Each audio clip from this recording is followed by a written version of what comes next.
sedang mengambil alih seluruh kami semua Tuhan, dan hadirat-Mu turun atas kami semua. Kalau masih mengenali kami Tuhan, Kau lihat hati kami, apakah kami sungguh-sungguh mengasihi-Mu Tuhan. Sama-sama Tuhan. Selidiki aku, lihat hatiku, apakah ku sungguh mengasihi-Mu.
Safari Kids silakan ikut Kak Angel ya ke lantai 3. Selamat mendengarkan firman Tuhan. Dan saudaraku, sebelum firman Tuhan saya ingin bertanya sama saudara. Saudara punya handphone semua? Jadi kalau yang belum punya ya mungkin bisa dibeliin ya. Tapi nggak tahu sama saya atau sama orang lain. Siapa yang punya handphone? Coba angkat tangan. Nah, handphonenya tolong diangkat. Boleh handphonenya? Oh. Kalau ada yang kurang bagus, saya beliin yang lebih bagus. Maksudnya ada? Coba yang di atas handphonenya. Iya. Nah sekarang di handphone saudara merek apapun juga pasti ada silent mode apa itu? Hening mode apa? Pesawat ya. Boleh kalau di mode pesawat sekarang semua yang punya handphone di mode pesawat dulu. Oke. Udah? Setelah itu tutup handphonenya, masukkan ke kantong. Tutup handphonenya, masukkan ke tas. Jadi saudara nggak perlu handphone ya, karena semuanya sudah TSIM sudah membuat apa yang saudara perlukan di handphone sudah ada di sini. Kadang-kadang itu mengganggu kita, ya. Tolong dimasukkan sekarang handphonenya udah semua, tolong dimasukkan semua. Dan saudara lihat di sini, ya, itu bisa lebih berkonsentrasi, ya. Sudah? Sudah. Oke, dimasukkan semuanya handphone dimasukkan. Kadang-kadang gini saudara, handphone itu bisa dipakai sebagai alat untuk komunikasi, sesuatu yang baik. Tetapi ketika di gereja, kenapa di semua gereja sekarang ada silent, semua harus di mode pesawat atau mode apa tadi? Hening, ya. Supaya apa? Supaya nggak mengganggu. Karena iblis bisa bekerja lewat itu. Ketika saudara lagi dengar firman Tuhan ya, jangan-jangan order masuk nih. Aduh, ya, gatel. Jangan-jangan itu teman saya ya. Oh, ini ada apa gitu ya? Percaya, saudara, selama saudara di gereja ini semuanya Tuhan pelihara, semua order saudara, pekerjaan saudara. Jadi saudara belajar untuk konsentrasi. Ya, kemajuan teknologi luar biasa, tapi kadang-kadang itu mengganggu kita. Dan iblis bisa untuk mencuri berkat Tuhan. Ketika firman Tuhan ditabur, taburan itu bisa diambil. Sebelum dia jatuh ke tanah, diambil. Ya, saudara main handphone, scroll. Enggak di gereja ini, di gereja besar, di gereja manapun, itu hamba-hamba Tuhan banyak yang ingetin. Saya dengar ini, oh ternyata di gereja besar tuh ada yang gitu ya. Apalagi kalau gereja besar ya, mojok gitu. Ya, firman Tuhan, scroll ya. Ya, oke, puji Tuhan. Dan biarlah saudara semua bisa diberkati pada hari ini. Dan saya yakin saudara yang datang pada hari ini beribadah secara onsite ataupun online yang ada ikutan, saudara akan disembuhkan. Yang punya penyakit pasti disembuhkan. Amin. Amin. Yang di rumah juga ya, dengarkan baik-baik. Saudara akan disembuhkan, sakit apapun juga. Ya. Ada yang bilang, Pak Pendeta, jangan kasih harapan palsu dong. Ini udah divonis bulan depan akan dipanggil pulang.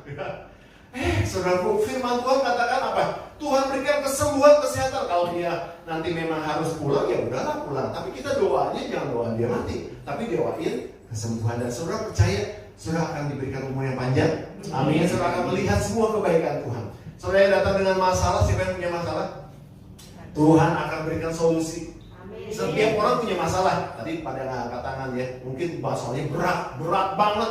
Aduh, Pak Pendeta nggak tahu aja masalah saya berat banget 10 kilo. Ya, Tuhan akan berikan solusi. Makanya saudara curhatnya sama Tuhan, jangan sama teman, sama sahabat, apalagi di medsos. Ya, curhat ya. Aduh, gue lagi galau nih, semua orang tahu ya.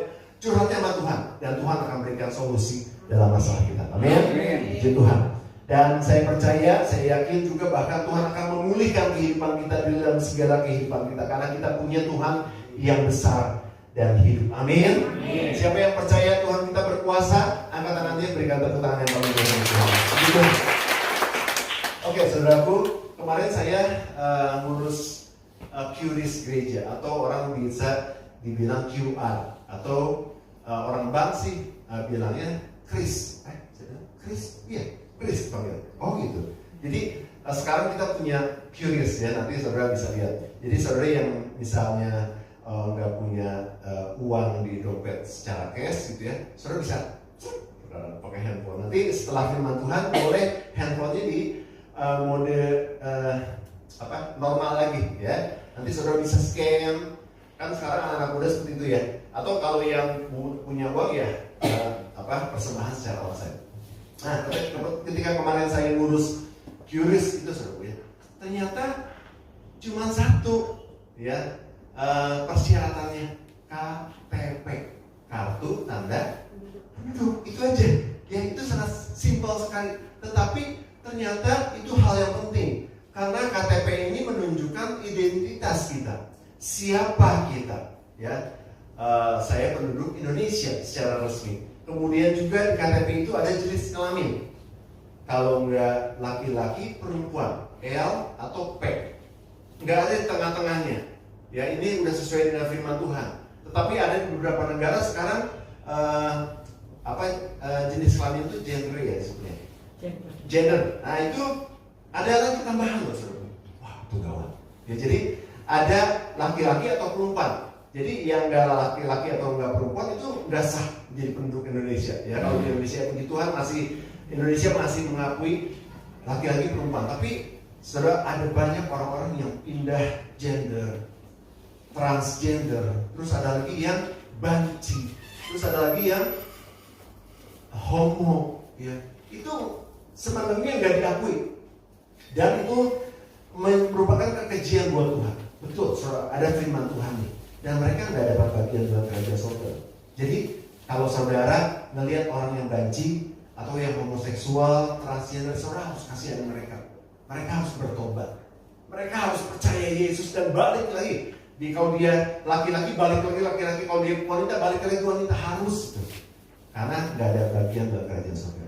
Ya, itu firman Tuhan bilang. Nanti sekali waktu saya mau khotbah tentang itu surga. Ya, tetapi betapa pentingnya tadi KTP ya, karena itu merupakan identitas seseorang.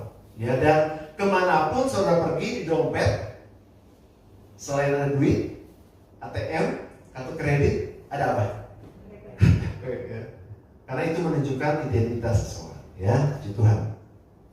Jadi firman Tuhan pada hari ini bukan tentang KTP, tetapi tentang judulnya adalah jangan lupa identitas. Sama-sama ucapkan. Jangan lupa identitasmu, ya. Dalam bahasa Indonesia, don't forget your identity, ya. Jadi definisinya gini, saya searching, identity atau identitas adalah refleksi diri kita sendiri. Next slide, tolong. Refleksi dari diri kita sendiri dan persepsi orang lain terhadap diri kita. Ya, itu merupakan identitas. Atau identitas itu adalah definisi dari diri seseorang. Dari identitas itu kita bisa lihat definisi dari seseorang. Jadi identitas itu jangan sampai salah. Dan identitas yang benar adalah identitas kita di dalam Kristus. Next slide dong. Ya. Nah, apa yang Alkitab katakan tentang identitas kita? Apa yang Alkitab katakan tentang identitas kita? Kita baca di dalam Matius 5, 13a, 14a dan 16. Sama-sama baca ya. Matius 5, 13a, 14a dan 16. Oke, 1, 2, 3. Kamu adalah garam dunia. 14a. Kamu adalah terang dunia. Ayat 16. Demikianlah hendaknya terangmu bercahaya di depan orang, supaya mereka melihat perbuatanmu yang baik dan memuliakan Bapamu yang di surga. Jadi dimanapun, kapanpun, kita jangan lupa identitas kita. Identitas kita adalah garam dan terang. Amin. Amin. Coba bilang sama sebelahnya, ternyata identitas kita itu garam dan terang. Ya. Garam dan terang. Ya. Saya ingin membahas sedikit tentang fungsi utama garam. Kenapa kita disebut sebagai garam? Garam fungsi utamanya ya, dan banyak sekali fungsi yang lain. Fungsi utamanya itu memberi rasa, membersihkan kotoran, dan menahan pembusukan. Ya, jadi kalau ibu-ibu masak itu garam itu perlu. Tanpa garam itu nggak akan ada rasanya. Wah, saya udah pakai penyedap katanya. Kalau saudara lihat komposisi di dalam penyedap itu ternyata ada garam. Dan ketika kita kasih garam lagi itu menguatkan rasa. Tapi ulah loba teuing, kayak bisa asin teuing. Katanya boger kamu asin teuing gitu ya. Kadang-kadang kan kalau chef masak keasinan itu takarannya nggak pas ya. Dan kemudian garam juga bisa membersihkan kotoran. Ya, saya suka mencuci buah, ya. Saya sekarang suka minum infus nanas. Ya, nanti kalau yang belum tahu nanti saya kasih tahu buat saudara. Tapi dari khotbah ini nanti ya, setelah pulang khotbah ini. Infus nanas itu bagus sekali untuk membersihkan pembuluh darah. Nah, sebelumnya saya suka rendam dulu pakai air garam. Ternyata air garam itu bisa mengeluarkan kotoran. Betul. Ya. Kadang-kadang juga kalau misalnya ada ulat-ulat kecil itu bisa keluar dan bisa bersih. Ya, setelah itu bisa kita konsumsi. Nah, beberapa hari yang lalu istri saya di rumah tuh masak ya. Saya nggak tahu masak apa gitu ya. Kemudian bekas masaknya itu teleponnya itu agak kotor, susah dibersihkan. Ya. Terus saya melihat sebuah tayangan di TikTok kalau nggak salah itu, ternyata kalau dikasih garam katanya bisa bersih. Saya coba seperti saya lakukan garam, ditunggu 1-2 menit, itu kotorannya coplok, lepas, bersih aja. Ya, coba nanti kalau ibu-ibu ya ada kotoran-kotoran di bekas alat-alat masaknya, pakai garam. Itu ternyata bisa membersihkan kotoran dengan efektif. Ada yang ngangguk ya, mungkin ada yang praktek ya. Itu membersihkan kotoran. Kemudian fungsi garam juga menahan pembusukan. Ya, siapa di sini yang suka ikan asin? Asin. Nah, ternyata itu bukan ikan fresh. Itu sudah diproses melalui berbagai tahapan dan kemudian dikasih garam sehingga dia awet. Tanpa dibekukan misalnya dia awet sampai berbulan-bulan sampai bahkan tahunan. Itu bisa menghambat pembusukan ya. Itu artinya secara rohani saudara ya. Garam itu memberikan rasa yang enak ya. Jadi ketika dimanapun saudara harus memberikan rasa yang enak buat lingkungan saudara, lingkungan kerja saudara di rumah, yang memberikan rasa nyaman gitu ya. Kemudian juga saudara juga harus melihat bahwa fungsi saudara sebagai garam itu membersihkan dosa. Bukan saudara yang mengampuni dosa itu, enggak. Tetapi saudara akan mengingatkan orang-orang agar mereka tidak hidup dalam dosa dan mereka bertobat. Itu fungsi kita. Kalau melihat dosa yang terjadi dalam diri seseorang, saudara harus jelaskan, itu nggak boleh, itu dosa. Gimana saudara tahu tentang dosa? Nanti di rumah saudara baca di Yakobus 4 ayat 17 kalau nggak salah, itu dikatakan bahwa tentang batasan dosa. Jadi saudara tahu, itu ternyata dosa. Itu nggak boleh. Itu ada batasan-batasan dosa. Ya, saudara buka sendiri di rumah Yakobus 4 ayat 17. Nah, itu kita bisa melihat, ternyata ada perbuatan-perbuatan dosa di mana kita harus jadi garam dan membuat orang-orang bertobat.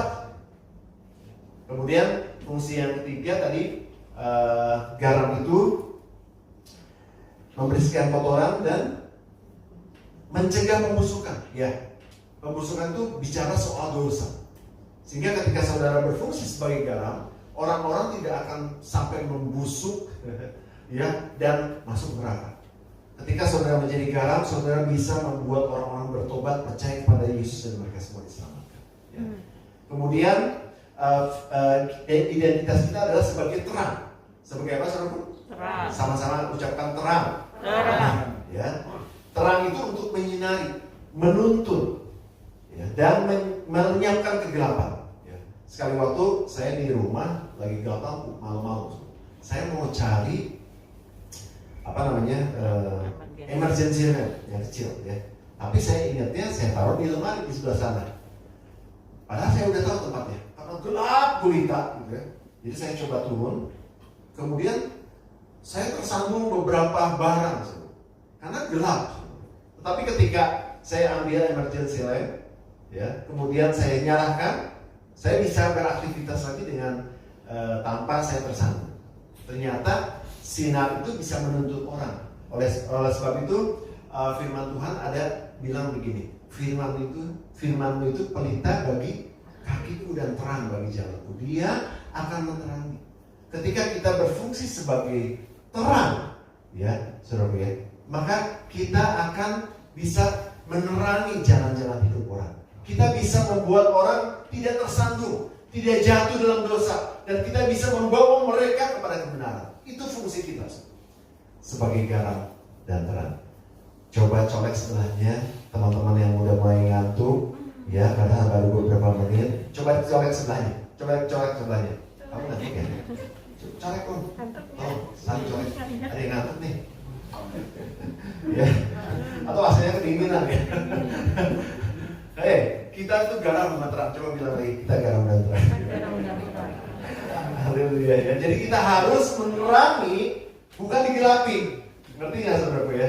Kita harus menerangi, bukan malahan ketika kita bergaul sama banyak orang di marketplace, di tempat kerjaan kita, di keluarga, kita malah digelapi sama kegelapan. Tetapi kita harus menerangi mereka. Kita harus membuat banyak orang bertobat dan percaya kepada Tuhan. Amen. Ya, itu identitas kita, dan terlebih lagi identitas Kristus menjadi identitas kita. Itu yang luar biasa. Kita baca dalam 2 Korintus 5:21. 2 Korintus 5:21, sama-sama baca dengan suara yang keras. 1, 2, 3. Dia yang tidak mengenal dosa telah dibuatnya menjadi dosa karena kita. Ya, supaya di dalam Dia kita dibenarkan oleh Allah. Dan ada ayat juga mengatakan, aku di dalam kamu dan kamu di dalam aku. Coba kita baca Yohanes 15 ayat 5. Oke, sama-sama baca lagi. Suara yang keras. 1, 2, 3. Akulah pohon anggur. Barang siapa tinggal di dalam aku dan aku di dalam dia, ia berbuah banyak. Sebab artinya ketika kita di dalam Kristus dan Kristus di dalam kita, berarti identitas Kristus menjadi identitas kita. Itu yang luar biasa. Kemanapun saudara pergi sebagai orang Kristen, orang percaya, saudara membawa identitas Kristus. Amin. Masih ada yang belum mengerti? Coba bilang sama sebelahnya. Supaya mengapa ada ngantuk, ini banyak yang ngantuk ya, mual, ada yang tidur. Coba bilang sama sebelahnya. Coba bilang sama sebelahnya. Identitas Kristus. Identitas Kristus. Itu identitas kita. Itu identitas kita. Ngerti nggak kamu? Ngerti nggak? Oke. Kalau nggak ada yang belum ngerti, ini aku ngerti ya. Kalau yang belum ngerti, ya kan dengerin firman Tuhan. Ya. Dan ketika identitas Kristus menjadi identitas kita, ya, ini ada sesuatu dampak ilahi yang luar biasa. Dampaknya luar biasa. Yang pertama adalah kita tidak berdosa lagi. Wow. Coba bilang wow. Wow. Coba bilang. Luar biasa, saudaraku. Kita nggak berdosa lagi. Saudara percaya? Amin. Amin. Tapi jangan melakukan dosa. Ya, karena apa? Tuhan sudah menebus kita, saudaraku. Tuhan sudah mengampuni kita. Dosa-dosa saudara apapun juga, sehitam apapun juga, semerah apapun juga, Tuhan sudah buat putih seperti salju. Putih seperti salju. Sehingga kita diampuni. Amin. Tetapi ingat baik-baik, jangan berbuat dosa lagi. Ya.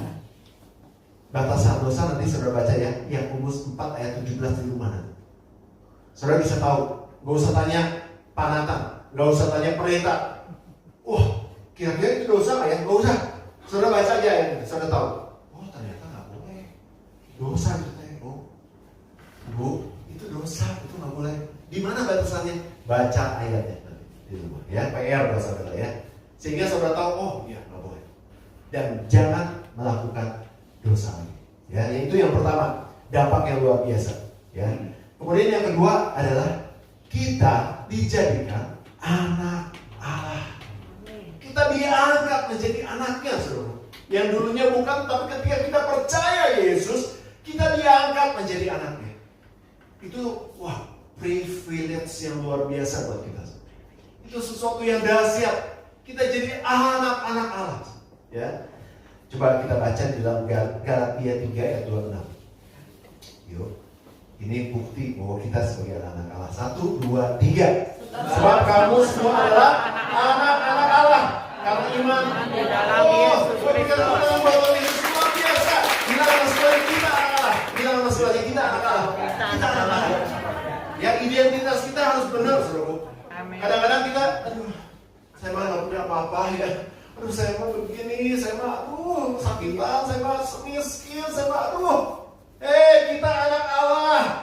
Dan luar biasa, saudaraku. Apa yang terjadi? Ketika kita anak Allah, kita sebagai ahli waris kerajaan Allah. Kita baca lagi ayatnya. Semakin menarik ya. Kita baca lagi Galatia 4 ayat 7. Galatia 4 ayat 7, baca sama-sama. Udah mulai tersenyum, ada yang mulai bangun dari tidur. Ya, 1, 2, 3. Jadi kamu bukan lagi lama melainkan anak. Jikalau kamu anak, maka kamu juga adalah ahli waris. Berikan tepuk tangan untuk Tuhan.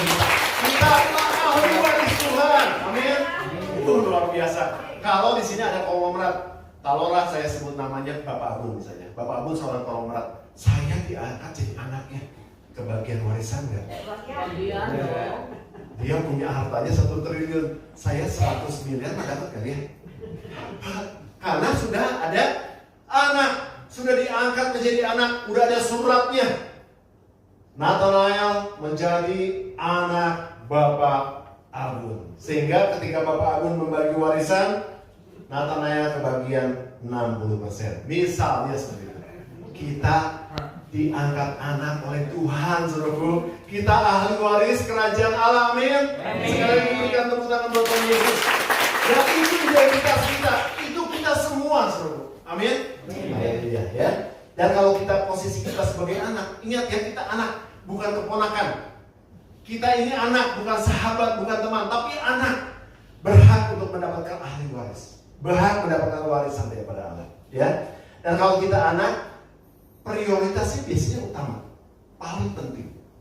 Siapa di sini punya anak?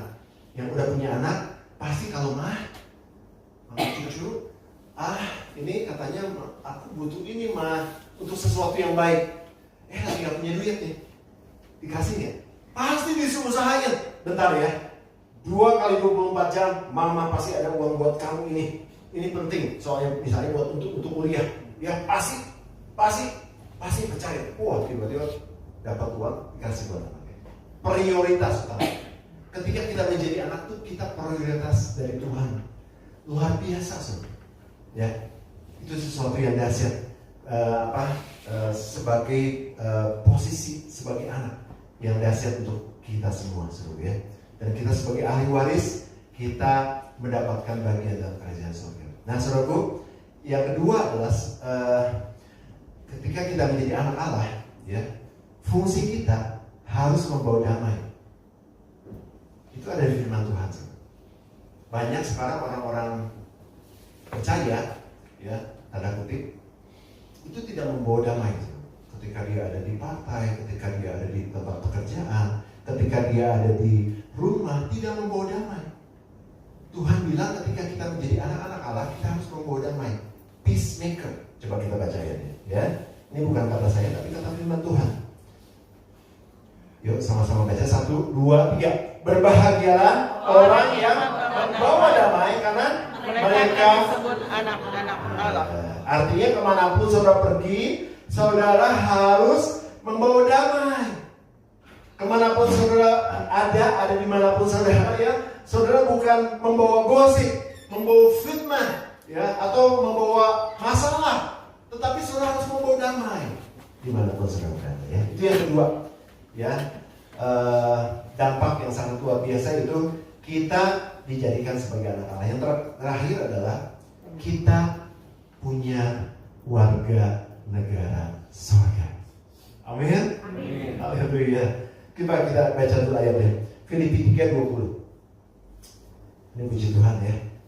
Kita yang sudah usia 17 pasti punya KTP ya.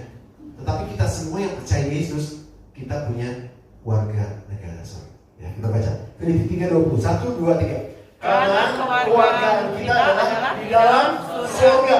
Terus dan dari situ juga kita mengakukan Tuhan Yesus Kristus sebagai juru selamat. Amin. Lukas 10:20, satu ayat lagi. 1, 2, 3. Namun demikian, janganlah bersukacita karena roh-roh kita. bersukacitalah karena namamu terdaftar di surga. Ayo semuanya bersukacita, haleluya.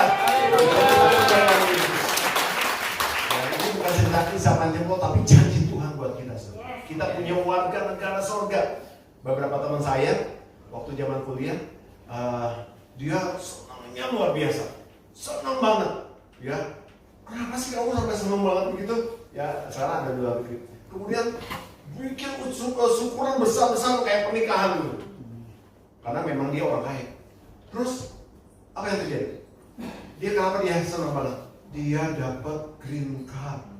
Ternyata susah dapat green card, Dan dia ketika dapat itu sekeluarga dapat green card, bebas untuk bulan PP ke Indonesia lagi, harus perpanjang lagi, pokoknya udah semua dapat ya green card. Wah senang banget. Kita apalagi ya, kita jauh lebih baik, jauh lebih hebat dari green card. Kita punya warga negara surga. Yang percaya katakan amin. Amin. Ya, haleluya. Nah, itu 3 dampak ilahi yang luar biasa. Yang pertama tadi apa? Kita tidak berdosa lagi. Yang kedua, kita dijadikan sebagai anak Allah. Yang ketiga, kita punya warga negara surga. Ya, luar biasa, teman. Dan dampaknya, nah ini dampaknya, saudara. Ketika identitasmu benar, maka saudara akan hidup dalam kelimpahan. Ini yang dahsyat, saudara. Ketika identitas kita benar di dalam Kristus ya, itu kita punya hidup dalam kelimpahan. Ya, kelimpahan ini bicara soal damai, sukacita dan berkat. Bukan hanya kelimpahan tuh kita punya tiba-tiba punya mobil mewah, ya enggak. Itu bicara soal sukacita, soal damai, dan soal berkat, baik secara rohani dan juga secara jasmani. Ya. Namun seringkali, saudaraku ya, kita baca dulu. Iya nggak apa-apa. Bentar. Namun seringkali ya orang percaya kehilangan kelimpahan. Kenapa? Kenapa orang bisa kehilangan kelimpahan? Seharusnya kita punya kelimpahan itu. Dicuri si iblis, ya. Lagi dengerin firman Tuhan, karena AC-nya udah bener ya Pak Gembala ya. Kemarin kepanasan, saya kipas-kipas. Lebih baik kepanasan kipas-kipas daripada tidur sekarang. Amin, amin. Ada apa ini? Amin. Ini di gereja. Terima kasih Tuhan. Terima kasih. Setengah jam saya tidur. Ya. Apalagi kalau gereja besar ya, saya lihat di LSP, di IFJF, di Gilgal, di kursinya empuk, seru ya, ada tempat. Itu bisa decline gitu ya. Itu orang-orang bisa banyak yang tidur. Saya ada beberapa hamba Tuhan yang saya kenal ya. Ada kelemahan juga. Ya, gereja-gereja yang besar yang enak, terlalu enak ya. Orang bisa tidur. Coba cek, nanti cek deh. Di survei. Ketika firman Tuhan, sekalipun hamba Tuhan yang hebat di sana ada, coba lihat berapa orang yang tidur. Walaupun misalnya cuma 1 detik atau 1 menit. Oh iya, amin. Tidur lagi ya. Ya, soalnya jangan tidur ya kalau di gereja ya. Nanti tidurnya setelah pulang dari gereja ya. Jutean ya. Nanti sampai yang mana kita?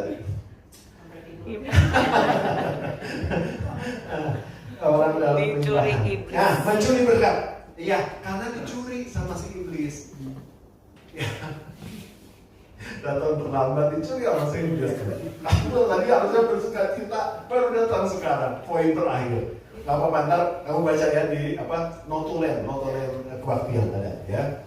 Nah, saudaraku, kita kelimpahan itu bisa dicuri sama si iblis. Ya, coba baca sama-sama. 1, 2, 3. Pencuri datang hanya untuk mencuri dan membunuh dan membinasakan. Aku datang supaya mereka mempunyai hidup dan mempunyainya dalam segala kelimpahan. Jadi dia mencoba untuk mencuri damai, mencuri sukacita itu, ya, mencuri berkat yang seharusnya menjadi milik kita. Tuhan udah kasih, tetapi iblis akan mencuri.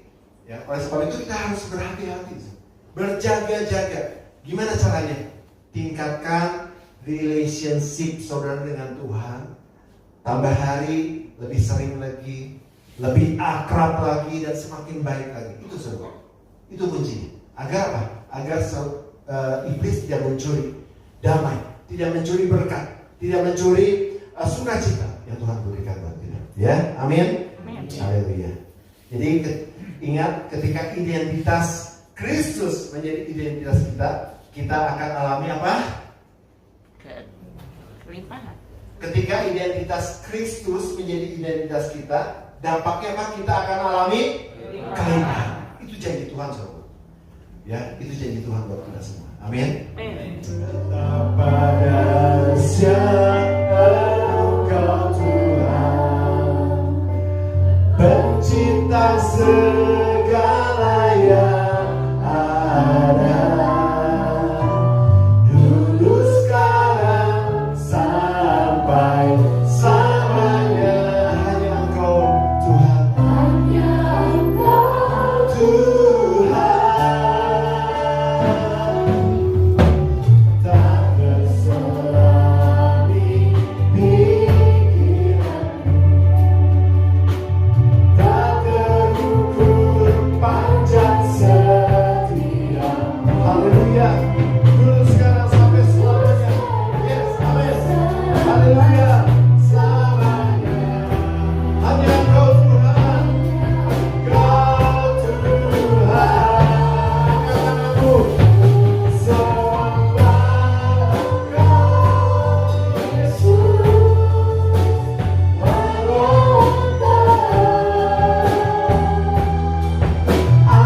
Allah di hidupku, tiada yang lain,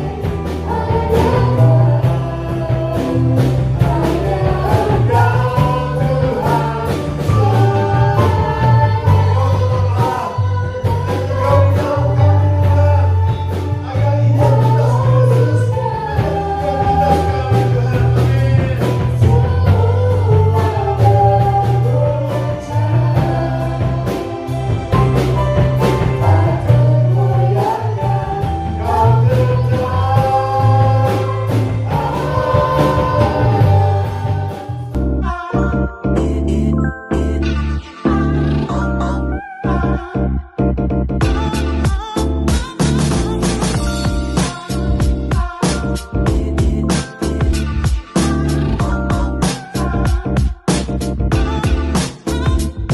Hello GBS Calvary Sukabumi, welcome home.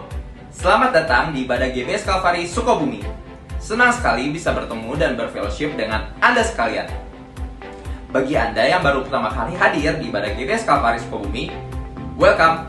Kami senang sekali Anda dapat hadir beribadah bersama kami and be part of our family. Tadi kita sudah mendengarkan firman Tuhan. Biarlah setiap firman-Nya bisa bertumbuh, berakar kuat, berbuah lebat, dan menjadi penopang bagi setiap kehidupan kita. Kita sadari memang di dalam setiap kehidupan kita selalu ada tekanan dan tantangan. Oleh karena itu, kita harus berdiri teguh bersama Yesus di dalam setiap tekanan dan tantangan yang kita hadapi. Bersama Yesus, kita pasti mampu dan bisa.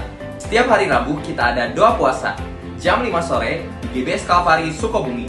Jangan sampai lewatkan doa puasa ini agar kita bisa terus menjadi penopang bagi gereja GBS Calvary Sukabumi. Lalu hari Kamis minggu depan kita ada House of Blessing. Kita akan pergi bersama-sama ke House of Blessing jam 5:30 sore. So, make sure bagi Anda yang mau join, jangan sampai telat datang. Bagi para kaum wanita, hari Jumat minggu depan ada Calvary Woman. Mari berfellowship bersama dan menjadi wanita yang kuat dalam Kristus. Calvary Woman akan diadakan di GBS Calvary Sukabumi jam 5 sore.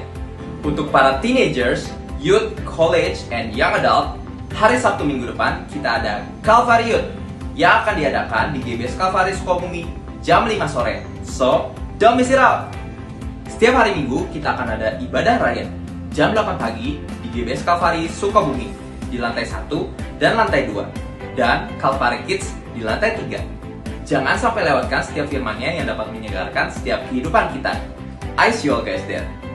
Muliakanlah Tuhan dengan hartamu dan dengan hasil pertama dari segala penghasilanmu. maka lumbung-lumbungmu akan diisi penuh sampai melimpah-limpah, dan bejana pemerahanmu akan meluap dengan air buah anggurnya. Bukan tentang seberapa besar pemberian itu, melainkan seberapa besar hati yang memberikannya. Bagi Anda yang ingin memberikan persembahan atau persepuluhan untuk Tuhan melalui Gereja GBS Kalvari Sukabumi, Anda dapat scan QR berikut.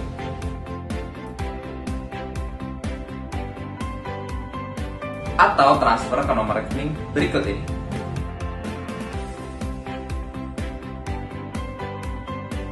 Atau dapat memberikan persembahan secara langsung melalui kantong persembahan yang akan diedarkan. Follow Instagram @GBS Kalvari Sukabumi untuk mengetahui lebih banyak kegiatan yang ada di gereja kami. Jangan lewatkan kesempatan untuk tumbuh dalam iman dan komunitas. Ingat, bersama Kristus kita lebih kuat. That's all for today. Thank you for watching what's on GBS Kalvari Sukabumi this week. Have a blessed Sunday and Jesus bless you.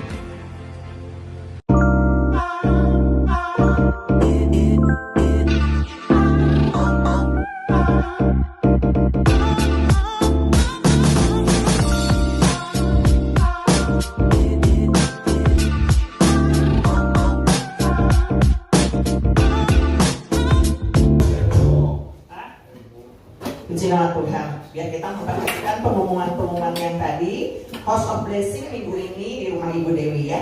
Dan juga ada satu lagi yang tertinggal. Minggu ini ada Midweek Worship Community yang akan tayang di hari Jumat jam 8 malam ya. Jadi nanti kami juga akan share linknya dan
berkumpul bersama-sama. Kami percaya Tuhan Yesus, Tuhan sudah memberikan kelimpahan-kelimpahan dalam kehidupan kami. Kami juga percaya Tuhan Yesus yang datang pada hari ini, yang sakit Tuhan sudah sembuhkan, yang dalam masalah Tuhan sedang selesaikan masalah kami, yang dalam kekurangan Tuhan berikan kelimpahan.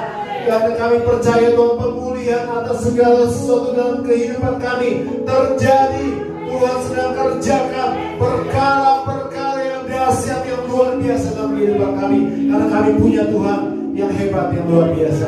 Terima kasih Tuhan, terpuji nama-Mu. Biarlah ketika kami keluar di tempat ini, kami menjadi orang-orang yang berbeda, dan kami bisa membuat orang-orang lain juga percaya kepada Tuhan Yesus melalui kehidupan kami Tuhan Yesus, karena cermin Kristus ada dalam kehidupan kami. Setiap orang yang melihat kami, mereka melihat Yesus. Ketika banyak orang bertemu dengan kami, mereka bertemu dengan Yesus, dan kami bisa menyaksikan tentang Yesus kepada banyak orang.